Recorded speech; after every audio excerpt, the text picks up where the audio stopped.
10 محرم الحرام کو کرنے والا کام کیا ہے؟ روزہ رکھنا ہے۔ یہ سنت کام ہے، بجائے ہم اور کاموں میں مصروف ہو جائیں محرم کے مہینے میں، اور خصوصاً عشرہ محرم الحرام میں کسی اور کام میں، لغویات میں مصروف ہو جائیں۔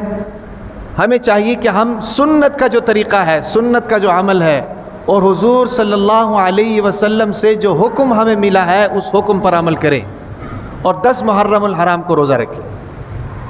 ایک بات یہ ہے۔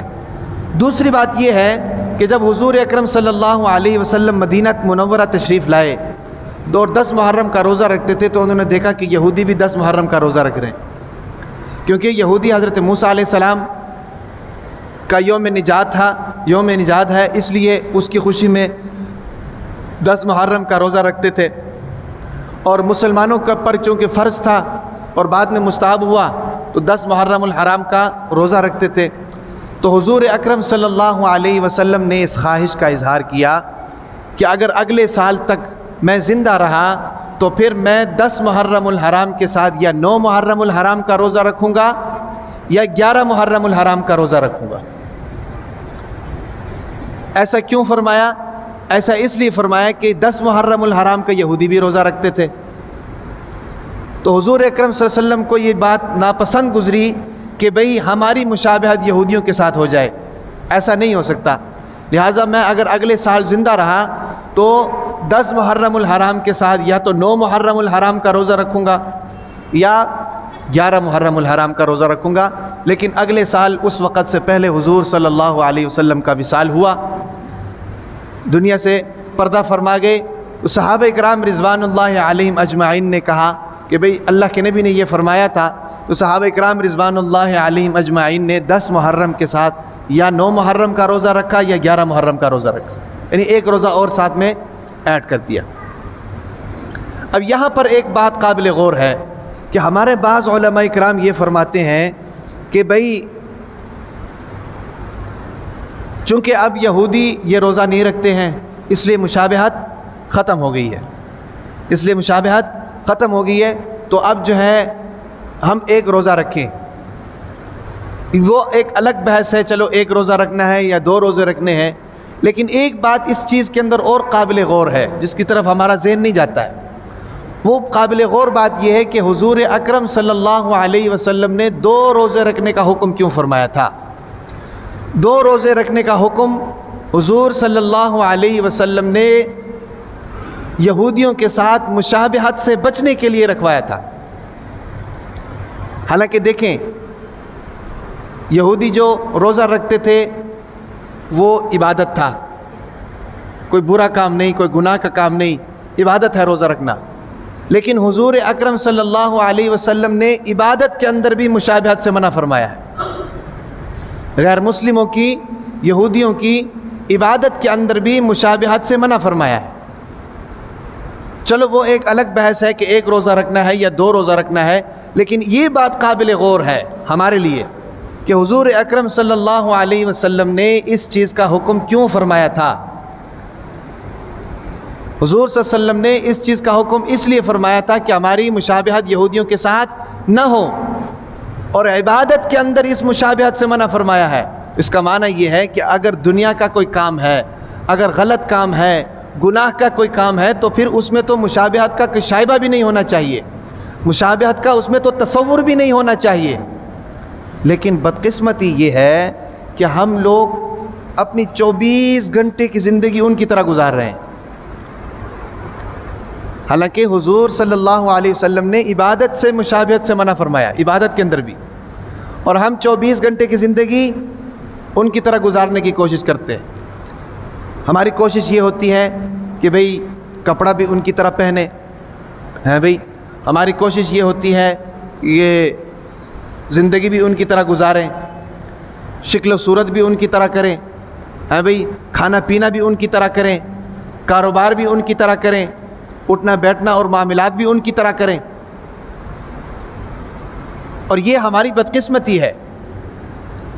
حضور صلی اللہ علیہ وسلم نے اس چیز سے منع فرمایا کہ من تشبہ بقوم فہو منہ، او کما قال النبی صلی اللہ علیہ وسلم، فرمایا کہ جو شخص جس قوم کی مشابہت اختیار کرتا ہے اس کا شمار اسی قوم کے اندر ہے۔ سمجھ آ رہی کہ نہیں؟ اب حضور صلی اللہ علیہ وسلم نے مشابہت سے کیوں منع فرمایا؟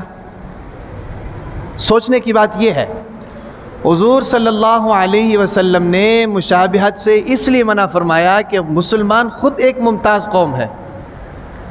مسلمان کے پاس پوری شریعت موجود ہے، پوری اسلامی احکامات موجود ہیں، پورا اسلامی نظام موجود ہے، تجارتی اور معاشی نظام موجود ہے، پوری شخصیت اور پورے طور طریقے موجود ہیں۔ مسلمان کہیں پر بھی محتاج نہیں ہے۔ حالانکہ اس کے مقابلے میں اگر آپ یہودیوں کو دیکھیں تو ان کے پاس کوئی زندگی گزارنے کا نظم و ضبط موجود نہیں، کوئی طریقہ کار موجود نہیں۔ عیسائیوں کو دیکھ لیں، ان کے پاس کوئی تعلیمات موجود نہیں۔ دوسرے غیر مسلموں کو دیکھ لیں، ان کے پاس کوئی تعلیمات موجود نہیں۔ جبکہ ان کے مقابلے میں مسلمان کو تو حضور صلی اللہ علیہ وسلم کی 24 گھنٹے کی زندگی سامنے پڑی ہوئی ہے کہ کپڑے کس طرح پہننے ہیں، کھانا کس طرح کھانا ہے، کاروبار کس طرح کرنا ہے، معاملات کس طرح کرنے ہیں، لین دین کس طرح کرنا ہے، بھئی رہن سہن کس طرح رکھنا ہے، شادی بیاہ کس طرح ہونی چاہیے، غمی خوشی کس طرح ہونی چاہیے، پاکی ناپاکی کے مسائل کیا ہیں، عبادات میں کس طرح عبادات کو کرنا چاہیے، معاملات کس طرح کرنا چاہیے، کاروبار میں حلال حرام جائز ناجائز سچ غلط جھوٹ ساری چیزیں حضور صلی اللہ علیہ وسلم نے بتا دیں۔ جب ایک شخص کے پاس ہر چیز موجود ہے تو وہ دوسرے کو فالو کیوں کرے؟ بھئی یہ بدقسمتی کی علامت ہے۔ میں تو سمجھتا ہوں کہ یہ اسلامی غیرت اور حمیت کی کمی کی علامت ہے کہ ہمارے پاس تمام چیزیں ہونے کے باوجود ہم مغرب کو فالو کرتے ہیں، یہود و حنود کو فالو کرتے ہیں، غیر مسلم کو فالو کرتے ہیں۔ آپ کبھی KPK میں چلے جائیں، ہم تو جاتے رہتے ہیں، وہاں پر امیر سے امیر آدمی، مالدار سے مالدار، ایجوکیٹڈ آدمی سب اکثریت شلوار قمیض میں ہے، اکثریت شلوار قمیض میں۔ 100 میں سے 2 لوگوں نے پینٹیں شرٹیں پہنی ہوتی ہیں، باقی سب شلوار قمیض میں۔ اور یہ نہیں کہ صرف وہ اپنے علاقوں میں اس طرح ہے، پٹھان تو جہاں پر بھی چلا جائے اپنی شخصیت کو چھپاتا نہیں ہے، یہ اس کی غیرت کے خلاف ہے۔ آپ افغانستان میں جا کر دیکھ لیں، پہلے روس آ گیا، پھر امریکہ آ گیا 52 ممالک کے ساتھ، ہیں بھئی 30-35 سال جنگ و جدل میں رہے، غیر ملکی افغانستان کے اوپر قابض رہے، لیکن آج اللہ تعالیٰ نے طالبان کو فتح دی ہے تو ان کی شکل و صورت میں اتنا بھی فرق نہیں آیا، ان کی اسلامی تشخص میں، اسلامی شکل و صورت میں اتنا سا بھی فرق نہیں آیا۔ آج بھی دیکھ لیں آپ جا کر، وہی پگڑی ہے، وہی رومال ہے، وہی جبے قبے ہیں۔ اور پھر یاد رکھیں کہ اللہ تعالیٰ نے جو مسلمان کو شکل و صورت دی ہے، وہ مسلمان کو جو شخصیت دی ہے، مسلمان کا جو لباس ہے، اس کے اندر اللہ تعالیٰ نے رعب کو رکھا ہوا ہے، دبدبے کو رکھا ہوا ہے۔ سمجھ آ رہی کہ نہیں؟ وہ یہ ان کی غیرت کے خلاف ہے۔ آج ہم ایک جگہ سے دوسری جگہ چلے جائیں نا جی، اپنی زبان بھول جاتے ہیں، ان کی زبان کو فوقیت دیتے ہیں۔ ہمارے گلی محلوں میں بچے انگلش بولنے کو اپنے لیے فخر سمجھتے ہیں، انگلش بولنے کو اپنے لیے فخر سمجھتے ہیں۔ میں سمجھتا ہوں کہ بھئی اپنی زبان کو چھوڑ کر کسی دوسرے زبان کو اپنا لینا یہی بے وقوفی ہے۔ سمجھ آ رہی کہ نہیں؟ بھئی آپ مسلمان تو ہمیشہ اثر انداز ہوتا ہے، متاثر نہیں ہوتا۔ مسلمان ہمیشہ اثر انداز ہوتا ہے، متاثر نہیں ہوتا ہے۔ اس لیے آپ متاثر نہ ہوا کریں، آپ خود اثر انداز ہوا کریں۔ سمجھ آ رہی کہ نہیں بھائی؟ تو اس لیے یہ ہے کہ بات چل رہی تھی، اللہ کے نبی حضور صلی اللہ علیہ وسلم نے فرمایا کہ من تشبہ بقوم فہو منہ، اور اس دن ساتھ ایک اور روزہ ملانے کی حضور اکرم صلی اللہ علیہ وسلم کا حکم دیا۔ اس کی وجہ کیا تھی؟ اس کی وجہ یہی تھی کہ بھئی یہودیوں کے ساتھ مشابہت نہ ہو، ہیں بھئی، حالانکہ یہ نیک کام ہے روزہ رکھنا، لیکن نیک کام میں بھی حضور اکرم صلی اللہ علیہ وسلم نے مشابہت سے منع فرمایا۔ جب نیک کام میں مشابہت جائز نہیں ہے، ہیں بھئی، تو پھر گناہ کے کام میں کیسے جائز ہو گئی؟ برائی کے کاموں میں کیسے جائز ہو گئی؟ تو اس لیے یہ ہے کہ ان چیزوں سے بچنا چاہیے، ان چیزوں سے بچنا چاہیے۔ تو ایک یہ کہ اس دن جو ہے 10 محرم الحرام، عاشورہ محرم الحرام کو ایک کام تو یہ ہے جو سنت سے ثابت ہے، جو ہمیں کرنا چاہیے، ٹھیک ہے کہ نہیں؟ ہم بجائے ان کاموں کو جو سنت سے ثابت ہیں وہ کریں، ہم وہ سارے کام کرتے ہیں جو سنت کے خلاف ہوتے ہیں، جو معاشرے کے اندر پائے جاتے ہیں۔ دیکھا دیکھی، میرے پڑوسی نے یہ کیا، 1 دیگ دی ہے تو میں 2 دیگیں دوں گا، ہم یہ کام کرتے ہیں۔ حالانکہ روزہ اور کھانا اکٹھے جمع نہیں ہو سکتے۔ بھئی جو آدمی روزے سے ہے وہ کھانا کھا سکتا ہے؟ نہیں۔ اور جو کھانا کھا رہا ہے وہ روزہ رکھ سکتا ہے؟ نہیں۔ تو سنت کام تو روزہ رکھنا ہے، اور ہم بجائے روزہ رکھنے کی کیا کرتے ہیں؟ کھانا کھاتے ہیں۔ کھابے، پنجاب کے لوگ کھابوں کے بڑے شوقین ہیں، کھابوں کے بڑے شوقین ہیں۔ تو ہم نے وہ کرنا ہے جو کام حضور اکرم صلی اللہ علیہ وسلم نے جس کام کو کرنے کا حکم دیا ہے۔ سمجھ آ رہی کہ نہیں؟ اب ایک اور سوال یہاں یہ پیدا ہوتا ہے کہ یہ جو 4 مہینے ہیں ان کو اللہ تعالیٰ نے فضیلت کیوں دی ہے بھئی؟ ان کو اللہ تعالیٰ نے فضیلت کیوں دی ہے؟ ذی القعدہ، ذی الحج، رجب اور محرم الحرام، ان کو اللہ تعالیٰ نے فضیلت کیوں دی ہے؟ تو یاد رکھیں ایک بات کہ اللہ تبارک و تعالیٰ کے جتنے بھی احکامات ہیں نا جی، جتنے بھی احکامات ہیں، ان کے اندر اس حکم کی حکمت ہمیں سمجھ میں آئے یا نہ آئے، ہمارا کام کیا ہے؟ ہمارا کام یہ ہے کہ اس حکم پر عمل کیا جائے۔ سمجھ آ رہی؟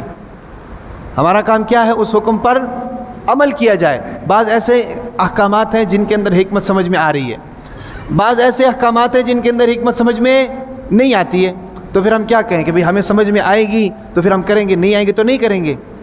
یہ کام تو یہودیوں کا ہے، انہوں نے ایسے کیا تھا کہ اپنی کتاب کے اندر جو حکم ان کی حمایت میں آتا تھا اس پر تو عمل کرتے تھے، اور جو ان کی مخالفت میں آتا تھا اس کو نکال دیتے تھے، اس کو کیا کر دیتے تھے؟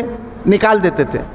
تو ہمارا تو یہ کام نہیں ہے، ہمارا کام یہ ہے کہ جو حکم ہماری سمجھ میں آ رہا ہے اس پر بھی عمل کرنا ہے، اور جو حکم ہماری سمجھ میں نہ آئے اس پر بھی عمل کرنا ہے۔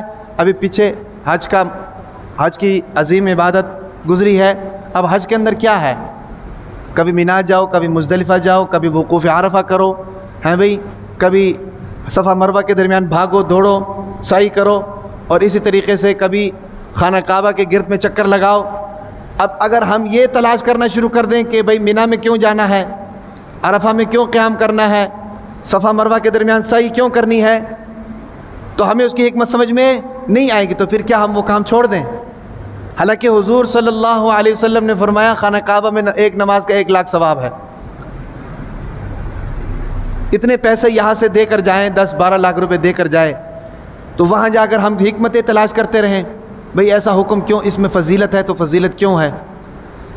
ہمارا کام یہ ہے کہ جس کو اللہ تعالیٰ نے باعث فضیلت قرار دیا ہے اس کی فضیلت کس وجہ سے ہے، کس وجہ سے نہیں، یہ ہمارا کام نہیں ہے۔ سمجھ آ رہی کہ نہیں؟ یہ اللہ تعالیٰ کا حکم ہے، اس کی حکمت ہے، اس کی ہماری سمجھ میں آئے نہ آئے، ہمیں اللہ تعالیٰ نے حکم دیا ہے، اس حکم پر عمل کرنا ہے۔ بھئی اسلام کا معنی کیا ہے؟ مسلمان کا معنی کیا ہے؟ مسلمان کا معنی ہے فرما بردار۔ ایمان اور اسلام دونوں میں فرق ہے۔ یا ایھا الذین آمنوا، اے ایمان والو، ادخلوا فی السلم کافہ، اسلام میں پورے داخل ہو جاؤ۔